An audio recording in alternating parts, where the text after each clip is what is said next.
All right, I think we can start our session. So, good evening to everyone who's just joined us. I'm pretty excited. I hope you guys are warm. I hope you guys are having yourself a cup of coffee, actually. So, my name is Kukuletsu Mahlangu. I'm going to be your host for tonight. And today we're going to be learning so much when it comes to coffee in South Africa and in Africa. And I'm really excited for our guests today to share more on that. Um, Without any further ado, I'm going to introduce Dawn. Hi, Dawn. You're going to be joining us for today's session. Hey, Gugu, it's great to be back. I think when people started joining, I kind of just let everyone know that we'll be joining soon. But I am Food for Mzansi's audience and engagement editor, and I've really been enjoying these farm spaces session, and especially tonight about coffee farming, because I think we have such a diverse group of speakers tonight, and I'm keen to get going. Thank you so much, Dawn. We are so happy to have you with us. And thank you so much for Food from Zanzi for joining us on today's session. So, guys, let's just kick it off. I'm going to let our speakers do the introductions and fire it away. So, Tinashi, how are you? Please tell us what you do, who you are. Hello, everyone. I'm Tinashe Nyamudoka. So I was sommelier for the last 10 years in South Africa at the Test Kitchen restaurant, one and only hotel. Then I've recently left to concentrate on my wine brand, which is called Kumusha Wines. So I produce the wines in Cape Town, South Africa, as well as exporting to America, Zimbabwe, Kenya, Holland, Ghana, and soon the UK.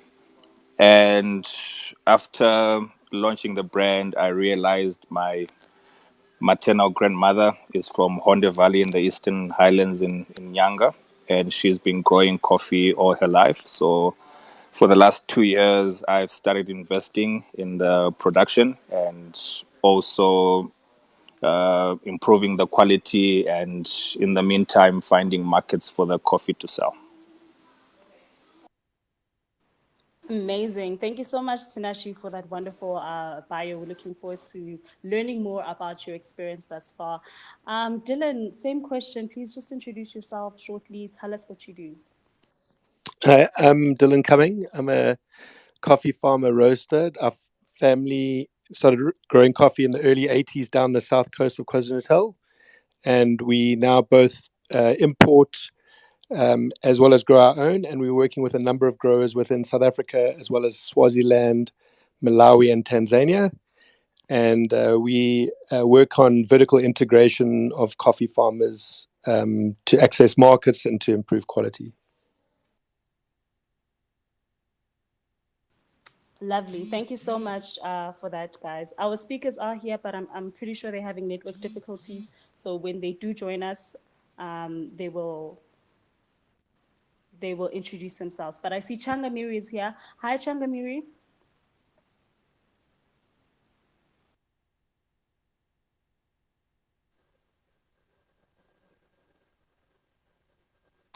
Changamiri, can you hear us?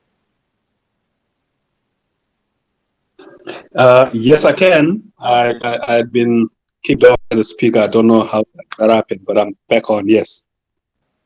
All right, no problem. Thank you so much Can I for go joining ahead? us. Um, yes, please introduce yourself.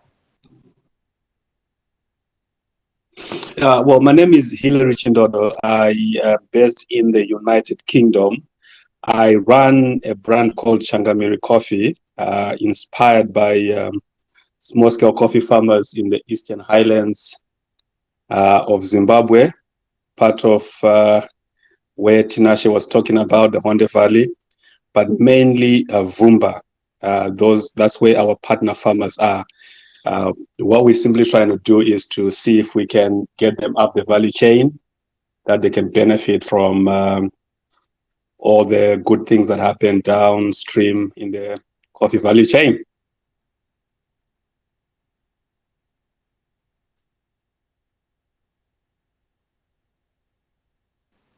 Thank you so much, Changamiri, for the wonderful introduction. We are really excited to have you guys here. So without any further ado, let's kick off our session. Dylan, I'm going to start with you. Please shed a bit of light when it comes to starting a coffee farm in South Africa. Because when we think about coffee, we always think about the tropical areas and regions in Africa. We don't know coffee to be grown in South Africa. So please tell us what inspired you to start coffee farming in South Africa. No, thank you. So it was my parents and grandparents that started farming in about '84. But at the time, there was a lot of coffee within South Africa, grown both in up the north coast of KwaZulu-Natal, a small quantity down the south coast where we were, as well as in Mpumalanga, around the Sabi Valley, Hazyview area. So we weren't really the first; we were kind of the last of that era.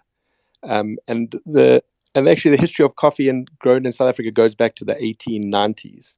And actually, there's a book that is a textbook on growing coffee in Natal.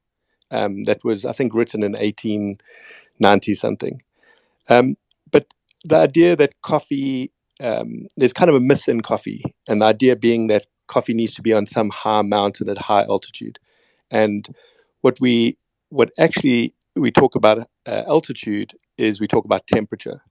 And we're talking about these mild climatic conditions, kind of what they call the Goldilocks zone, not too hot, not too cold, where your average temperatures are sitting between 18 and 22 degrees Celsius. So altitude has a massive impact on this, but so does latitude.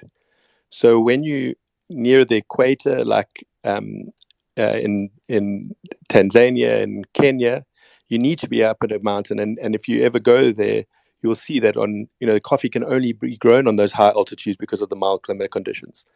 But as you travel further north and further south, you need to get to lower altitude. So, in South Africa, we're blessed with a lot of areas for coffee growing. Kind of, we're looking at dividing them into three kind of categories. One is ideal, where then you get suitable, and then intermediate. And we have a lot of areas in South Africa that are conducive for coffee farming because of both our latitude and altitude on these coastal belts. So there is actually a lot of potential for coffee in South Africa. Thanks, Dylan, for that. And just to elaborate more about this, please help us understand when you're speaking about, the latitude and mountainous areas. Are we looking at the KZN regions? Are we looking at Eastern Capes and coastal areas to grow coffee? Yeah, so in South Africa, this is both areas that are ideal are found along the coastal region of KwaZulu-Natal. There's a bit of a hotspot around Durban, but up the north coast and then south coast. But this extends all the way down into the Eastern Cape, this coastal belt, and the range of altitude it's roughly, the ideal is roughly, I think it's about 50 kilometers inland, at altitudes ranging between, I think depending on how far south or north you are, between about 150 meters of altitude up to about 600 meters of altitude.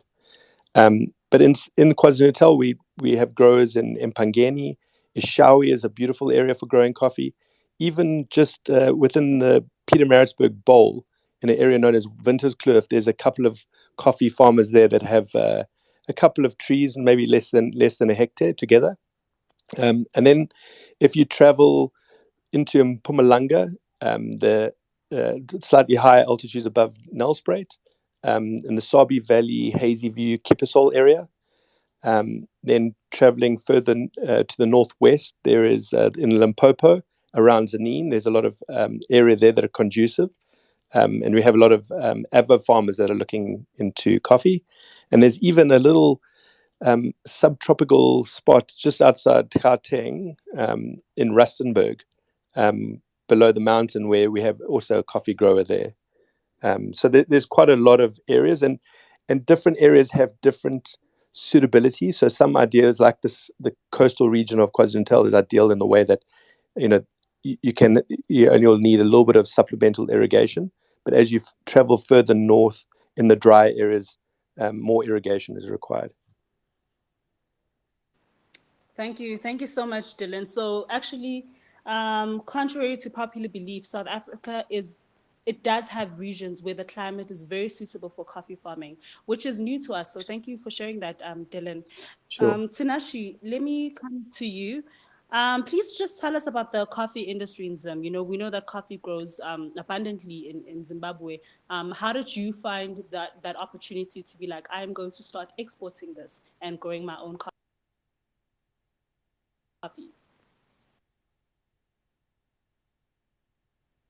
Yeah, so I think the coffee history in Zimbabwe, I'm not sure how long it dates, but it's been prevalent, especially in the Eastern Highlands, which is climatically it's mountainous, high rainfall, high altitude. So it's been grown there, but obviously with the land disruptions, they seem to have been a stop into like commercial coffee farming. But as I recall, like my grandparents, as a small kid, I just remember them growing coffee forever. But I think the majority of it has been being bought by the big guys of recent. I know Nestle is investing and buying a lot of coffee from Zim. But my interest in it just stemmed because of the wine background I had. I felt Africa in general, we just producing these products, and sometimes we don't add value to them. And with the success of my brand being South African, and how I was able to make it global, I just felt it's possible to do it with coffee, especially with Zim having the suitable conditions to grow high quality coffee. So I think if it was more for social responsibility, because I have the grandmother growing coffee. She doesn't understand the market as much as I would understand it. They just grow and sell as it is green. And I felt if I could get in,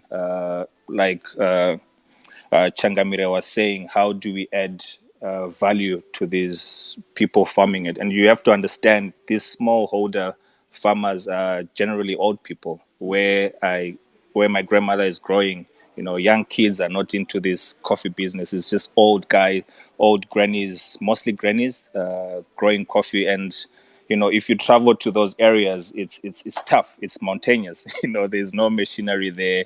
It's these old grannies carrying bags up and down. So for me, the motivation stemmed in how I can come in, probably as a third generation person, and start to add value for these grannies, and also advise on them how to improve on the quality, best sides. And yeah, so I'm not exporting yet, but I've been involved in the last three pickings, of which we've been selling the raw beans locally in Zim. But like I said, I'm more about quality. I felt when I started the quality wasn't where it should be. And it's a matter of inputs, it's a matter of the best side. So I see it as a long-term project where in the next maybe 3 to 5 years, we can be selling single origin coffee from her side.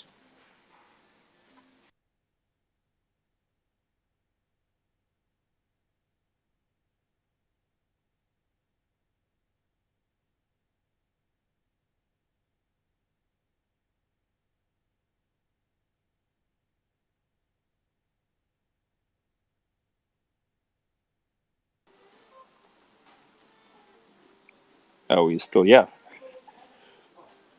Yes, we are. I think Gugu just dropped off. Gugu, are you still there?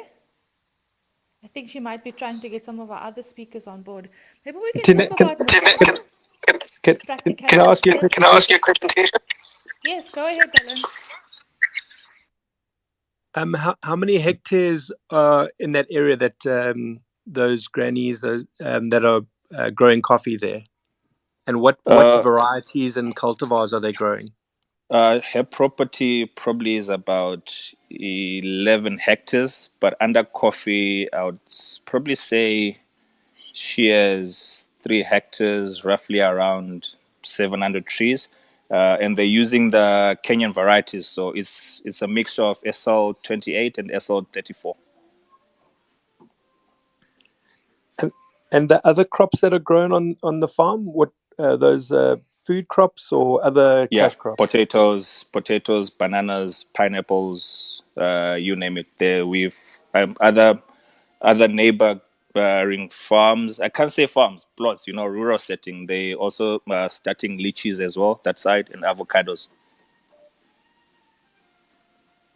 Could we maybe focus the discussion on some of the costs that are involved with starting up? Dylan, Tinashe, maybe you can both give some insight in terms of that. Sorry, guys, Gugu is struggling to hear us, but I am here as like a silent co-host. So maybe we can move the conversation that way. Hot. Sure.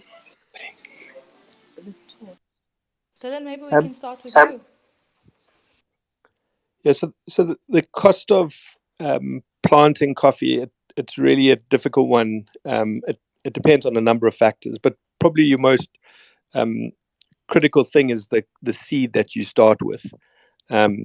So if you have good your own nursery, or you can buy seed quite readily in South Africa, and a lot of other most coffee organizations in each country will have a good supply of seed.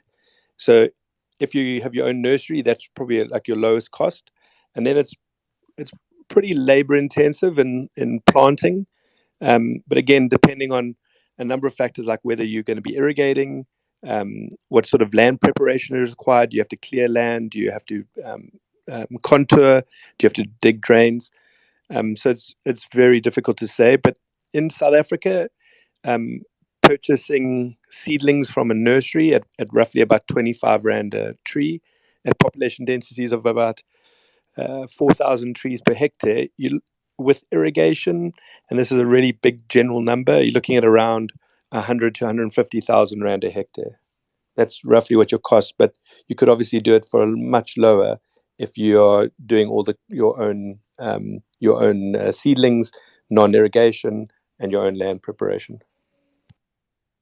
Tinashe, is your experience similar? What are some of the things that your grandmother did and are still doing differently? Yeah, obviously, we're not using from seeds. We get from nursery. I think it's roughly around the same price as Dylan mentioning, maybe slightly cheaper in Zim.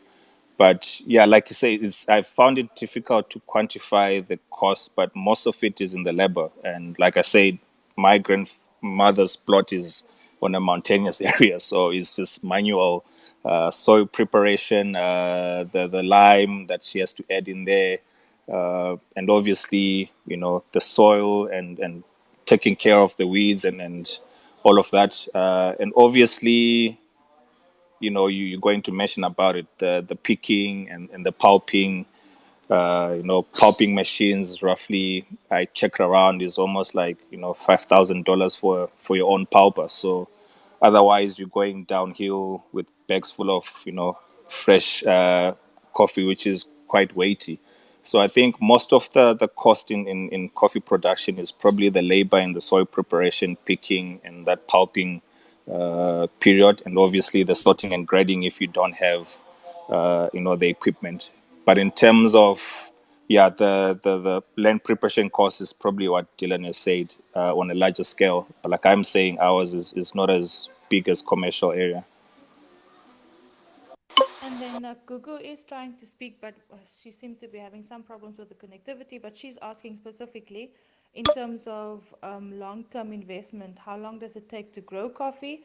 And in terms of the timelines, while you wait for your coffee to grow, what are some of the complementary plants to grow alongside coffee?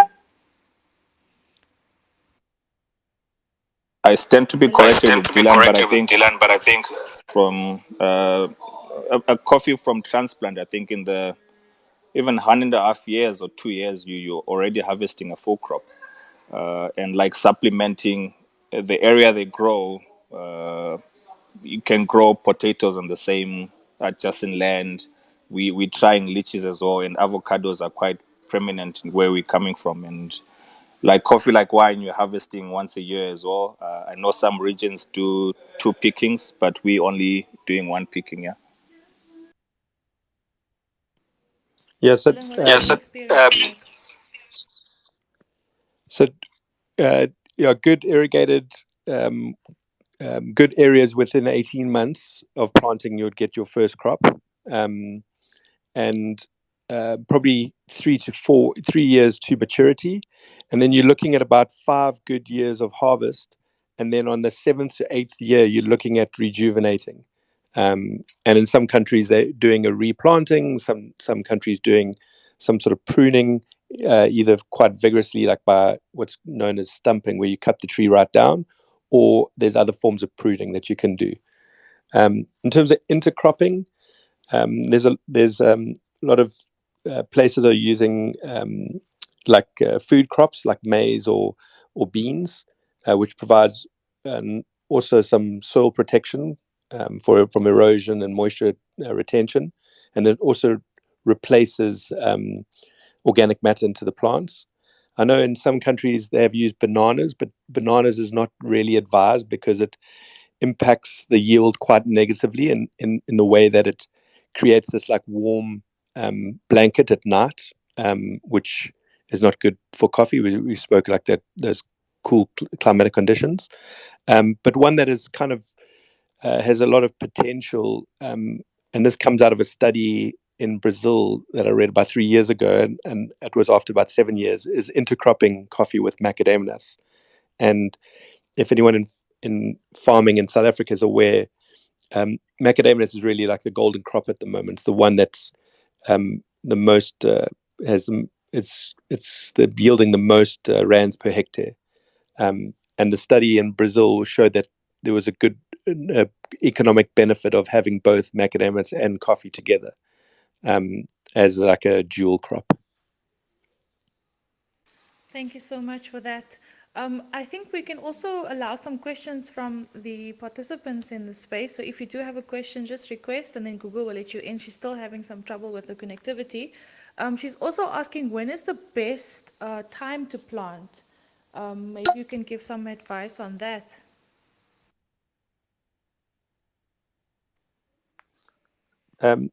Typically, you're planting just before or on the spring rains. So that will give your tree some good water that you don't have to artificially irrigate with the young plants.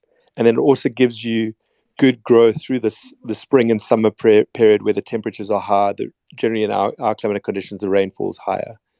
So generally in South Africa, September, October is best for planting. And then some of the other questions also here is around how important is it, the sustainable coffee farming methods?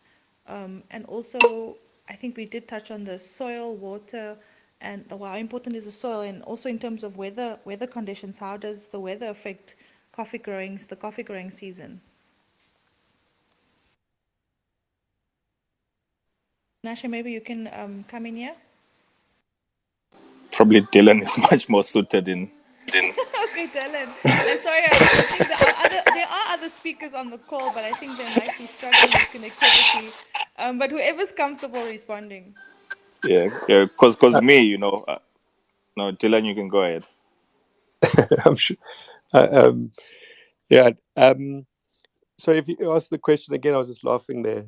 But I think I asked a few. I think I may have given too many points. The first one was about how important is it to farm coffee sustainably. So what are the sustainable coffee farming methods, and also the type of soil. So farmers want to grow coffee. What is this? What is the soil that they would need to have? What should it be like? yeah, so sustainability is quite a key topic within coffee at the moment, and sustainability kind of 3 factors: environment, social, and economic. And one that I think has the most importance currently is the economic side of it, because if there's economic pressures within the agriculture, then it puts pressure on all the other factors like social and environment. So currently, the price of coffee has rallied quite recently. It's just gone over $2, I think, today, and it's the highest it's ever been in terms of rand value. It's just gone over 65 rand a kilogram. So there is some positives going forward. with the increase in price. But as we've seen over the last 20 years, 30, 40 years actually, there's these massive changes in coffee price, these very highs and very lows. That makes it very the economy of coffee very difficult. But in terms of environment, just like any other agriculture, good farming practices and soil health is a very good one. In the past, health was, fertilizer was kind of always a focus. You would look at almost like what they call open ground hydroponics, where you just don't really care about the soil, it's just really about the nutrients. But there's really some better understanding in terms of soil health, and with good soil analysis and leaf analysis, you fertilize accordingly. But at the same time, you're looking at the organic matter, the ground cover, all of those sort of things. And then the other question you just touched on was the environment, and this has probably one of the big factors that's affected the coffee price recently is this massive frost in Brazil, or they're saying it's a massive frost for now, where frost kills the coffee tree and does a lot of damage. And that's probably one of the biggest issues in coffee specifically in Brazil, where they often grow coffee in intermediate areas, which is not where they have the risk of these high frost, these times of frost. Changamira, I see you're also back on the call as a speaker. Do you have any insights on this as well? And then I'll hand over to Miller Fresh, who would also like to ask a question.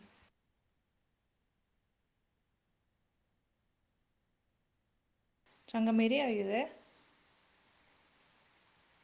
Okay, I think you might be having some trouble. Mila, maybe you can go with your question in the meantime. Okay, thank you so much for the opportunity on behalf of Mirafresh. I just have a few questions that I would like the speakers to address tonight.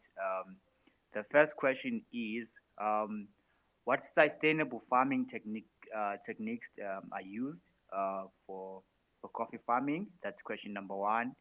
And then question number two would be, do you have any worries for the future of coffee farming? And question number three, what is like working with Pact? I just have those three questions for now. Thanks so much, Miller. Speakers, any insights on those two questions? Like, I think Dylan has alluded to the first two. Sustainability has to be the less chemicals you're going to be using, less fertilizer, but it all depends with the region you are. For instance, where we having this farming is quite mountainous, so the drainage is quite high. It's difficult to keep nutrients, so we add lime and fertilizer now and there just for the balance, but not to be chasing the yields. Obviously, putting controls to reduce the drainage, a lot of mulching. And I think where I might as well have to pick up on what Dylan spoke about in terms of interplanting with macadamia, because what I've realized at the farm we have, it's the trees has been exposed. So, you're letting a lot of heat destroying the crop. So I think interfarming or intercropping with macadamia, which to a certain extent gives shade to the coffee plants, I think it also helps in quality. And what was the other question again?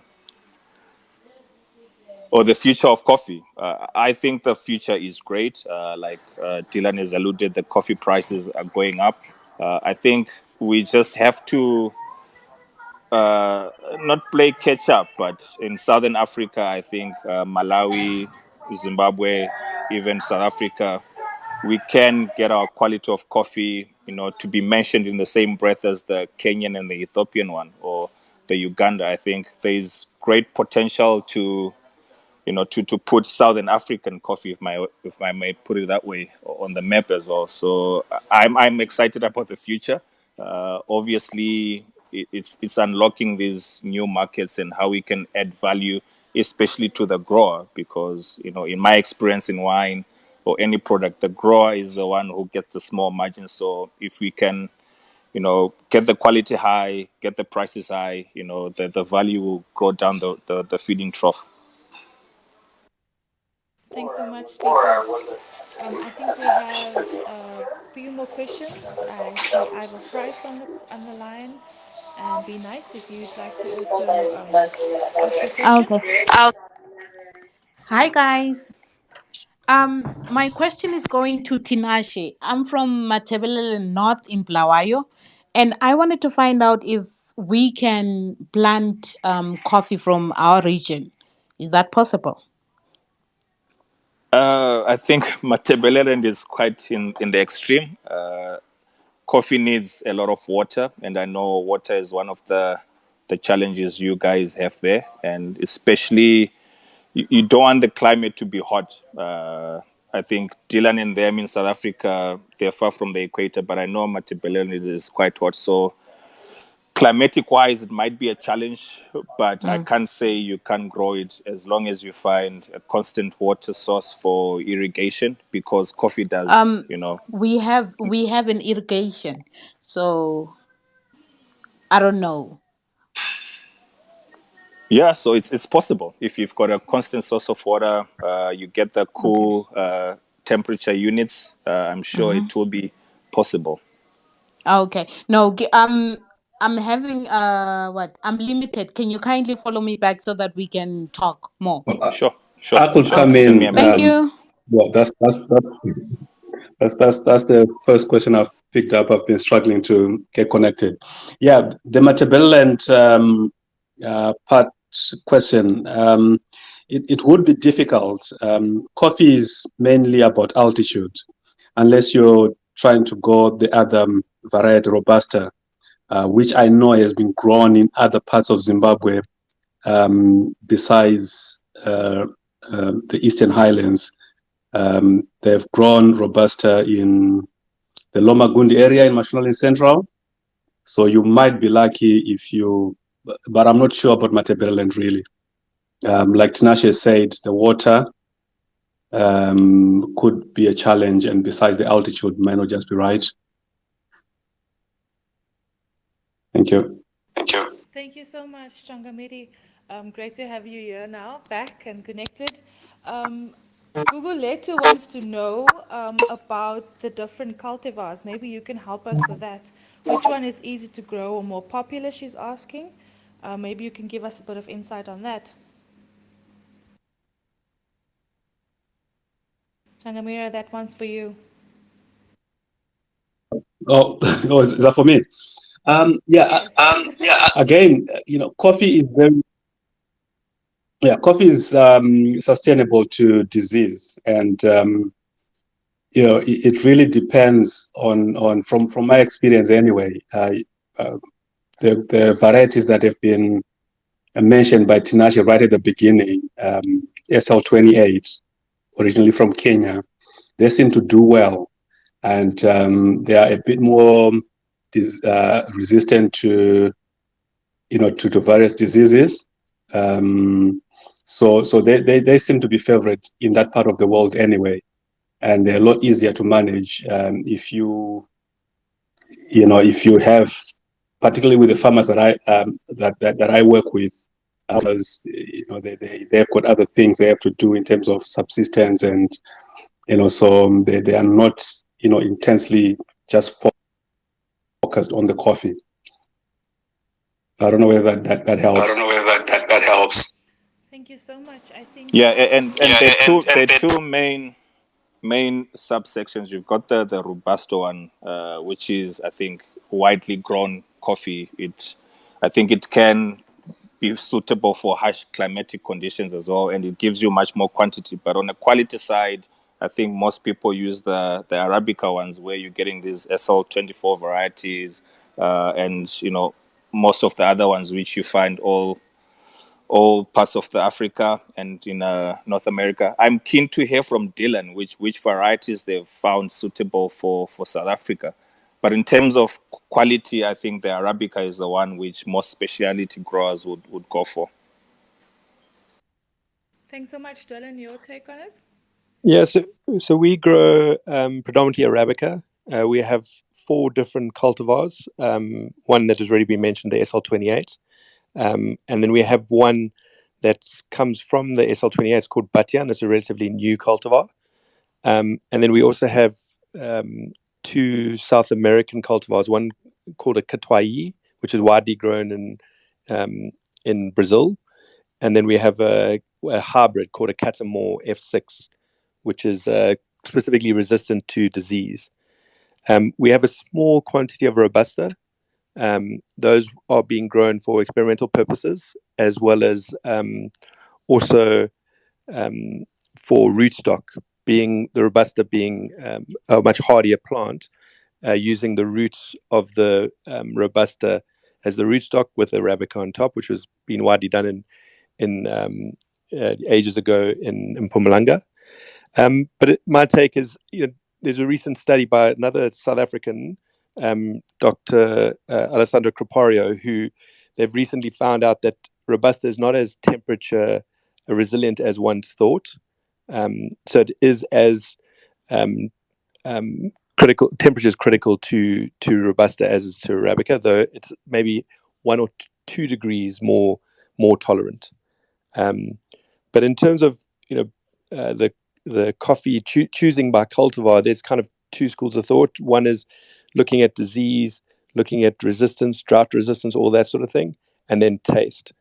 So your SL28s, Geisha is a very famous one that's become popular.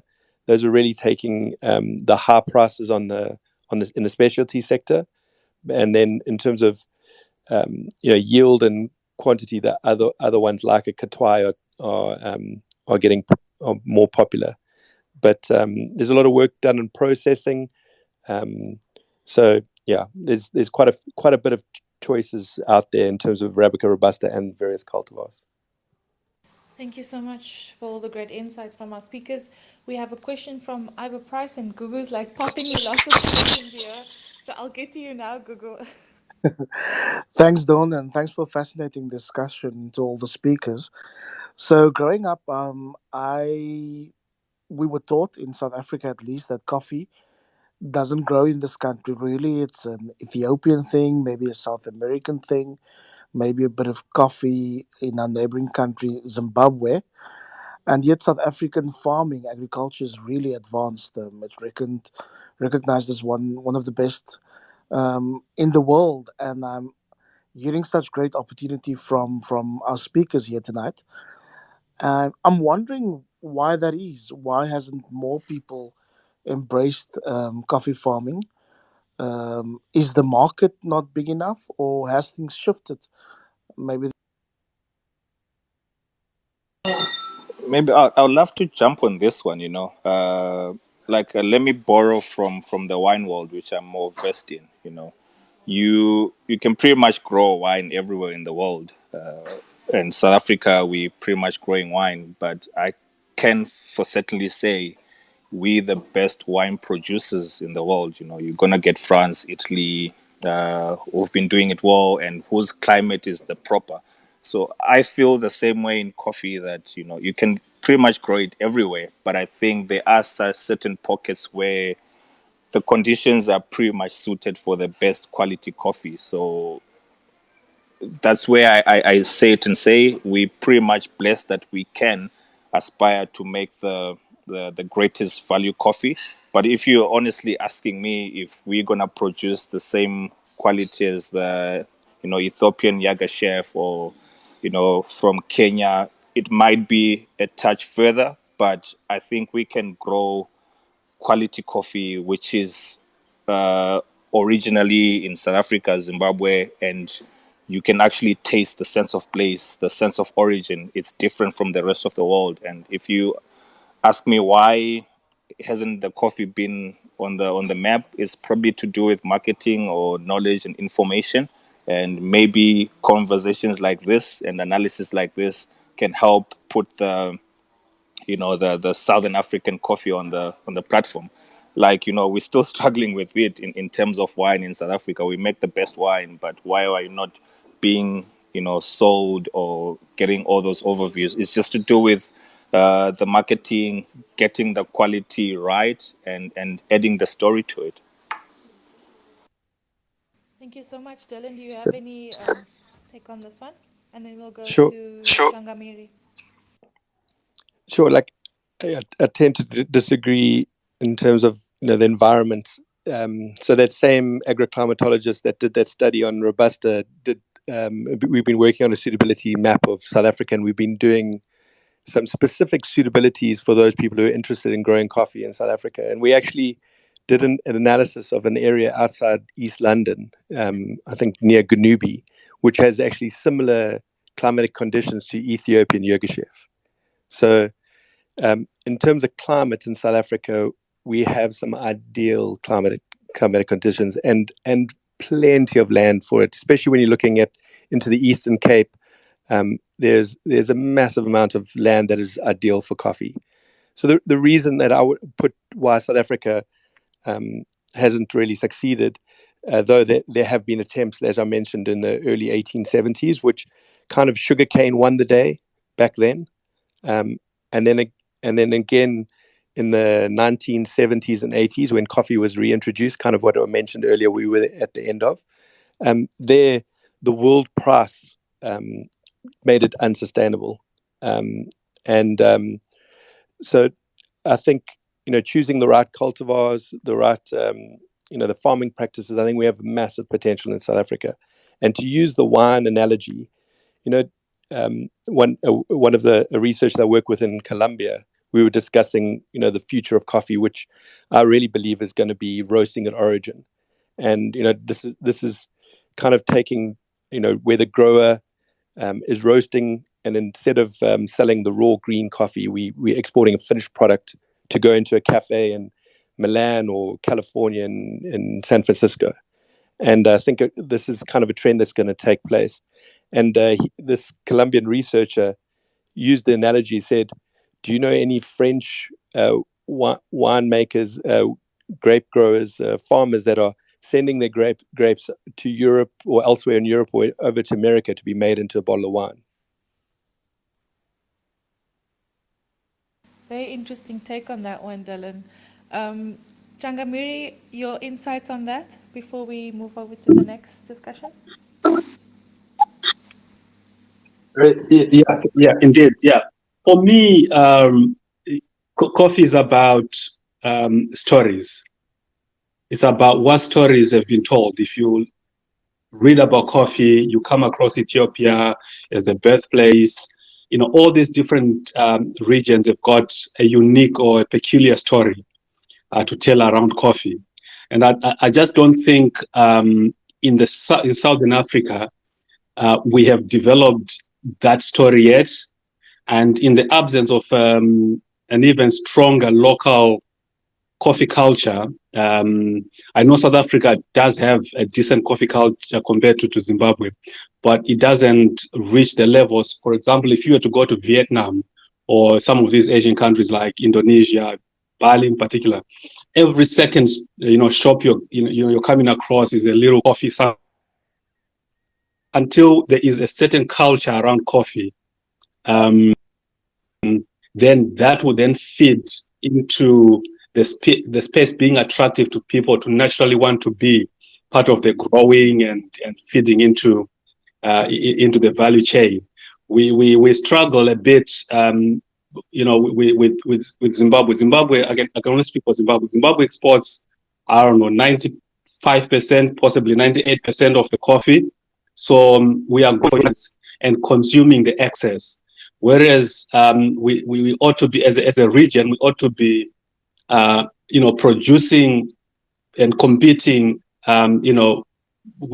with the foreign markets, locally with local consumption, and then exporting excess rather than the opposite. And so I think it's more about the story. How do we get, Southern Africa to be talked about in the coffee space? Wine, Tinashe is the expert, and you hear France, south of France, something tells you about about wine. You hear Stellenbosch, something tells you about wine. But coffee, Southern Africa, we haven't done much in terms of creating that story that will associate the region with coffee. Thank so much, Changamiri, for your insights on that one. The floor is now open, so if you would like to ask any questions, just request and we will allow you to speak.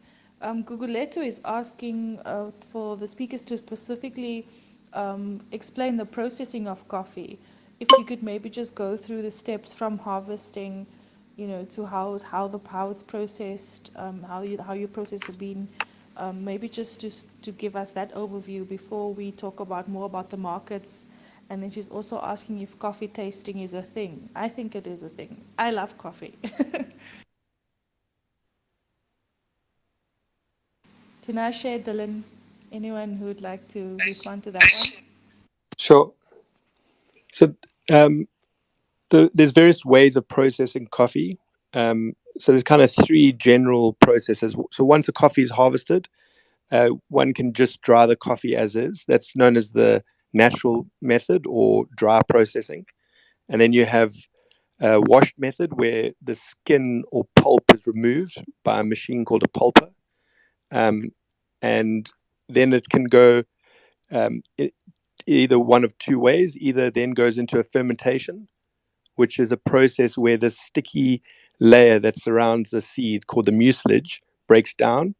And then after that fermentation, that layer becomes soluble, so it can be washed away. That's known as the washed method or wet method.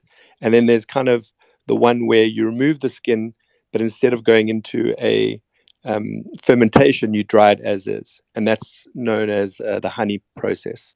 So those are the three general processes. All processes will follow a drying process, then removal of all the final layers of the husk and silver skin, and in the regard of the natural process, all the layers at one time, and you're left with the raw green coffee. And that green coffee would need to be graded by size, density, color, and other things. And then that's the product that typically most growers will sell or countries will sell. And then it will go to a roastery where it will then get roasted, packed, and then sold.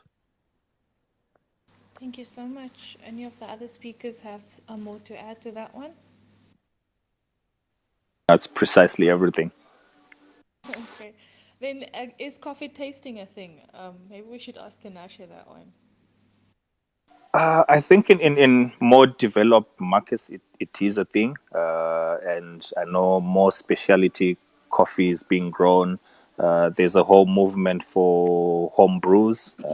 I own probably different 6 or 7 different machines to homebrew. So I think there are coffee sommeliers, if I may put it that way.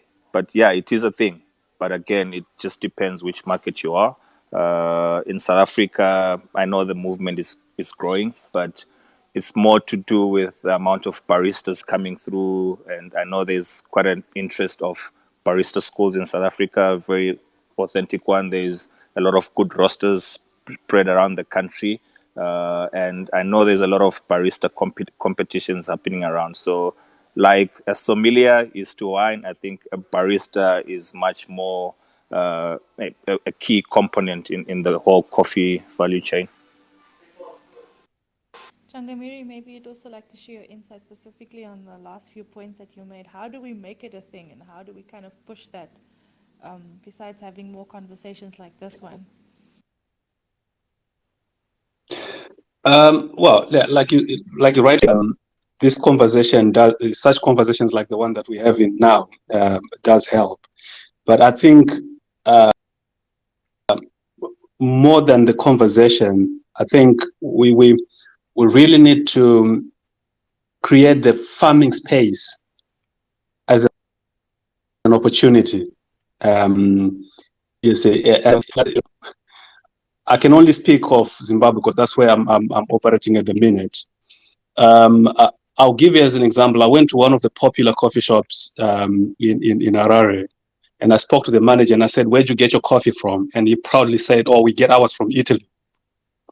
You see, so until we create this farming space as something that a young graduate,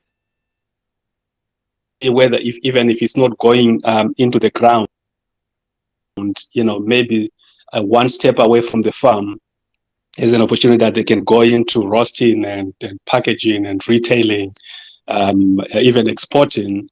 I think that's where the work, from my observation anyway, that's where most of the work needs to happen. That we need coffee to be an opportunity for, especially for young people. In Zimbabwe, most of the guys that are growing it, Tinashe has already said his grandmother is growing it. It's people of around that age. And once that generation is gone, you then begin to wonder whether there's going to be any industry left. And that's very scary to think about that. So maybe it's good that Tinashe is also there with his grandmother. But it's important that we have those conversations and sort of encourage young people. But how would they start?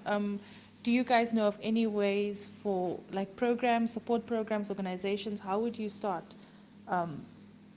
in this regard? In South Africa, we supporting growers. So we have a lot of people contacting us. We're working with about 18 growers now, I think, across the country, of various scales, from someone who has maybe like a little 100 trees up to someone who's got about I think 18 hectares. So we offer that, but a lot of there's in country there's often organizations. I'm not too sure what it's like in Zimbabwe, but I know there used to be a very strong organization there. But in South Africa, there isn't any current organization, but we at Beaver Creek, we are facilitating that. So if anyone would like to make contact with me, either directly on my Twitter feed or dylan@beavercreek.co.za. Thanks so much. Gugu just asked me to open up the floor one more time for any last questions before we wrap up. I'd like to thank our speakers. If you have any questions, please let us know. Also, just to mention that this recording will also be available on YouTube. And she also apologizes once again for not being able to finish off the conversation. But I think that is it for tonight. If you would like to know more about coffee farming, you can also go to Food for Mzansi. We've written a story about this where Dylan was also featured, about coffee farming and how to start as well. So if there are any aspiring coffee farmers on this session, go to Food for Mzansi for more information. And then we'll see you guys next week again, same time, same place. Thanks, Gugu. Thanks, everyone who are our speakers and everyone who participated tonight. Thank you so much. Thank you so much. Oh, I'm sorry, Milashal has still had one question. Yes. One more question, guys. Just a few questions for the speakers. Basically, I just want to know what would they advise to a young entrepreneur or a young farmer from the Eastern Cape, or from KZN, that would really like to run a pilot, when it comes to coffee farming. What are the few things, like key things that they would advise, let's say you have maybe like a plot, of land where you can, basically try out and see like what can come out of that, maybe soil itself, would it be an issue, or what are the few things would they advise to that particular young farmer entrepreneur that really wants to try it out? I think I'll let Dylan handle the production and farming side. I'm gonna come on probably the marketing and branding. And I think at the end of the day, coffee drinking, as much as we talk about it, it's more of a lifestyle. So you're going there understanding that you're creating a lifestyle and people want lifestyle to drink. So you can farm and create a good crop, best quality crop, but if you're not able to live the lifestyle and sell the brand, you're not doing any justice to the grower. So I think if you're going there, you better be loving and enjoying coffee in the first place and understanding it, and be able to know that you can actually convince other people to drink your product. If you can't convince your friends or your relatives, then you better not start into the coffee farming, I suppose. Absolutely. Thanks so much, Tinashe. Dylan, any last comments from your side?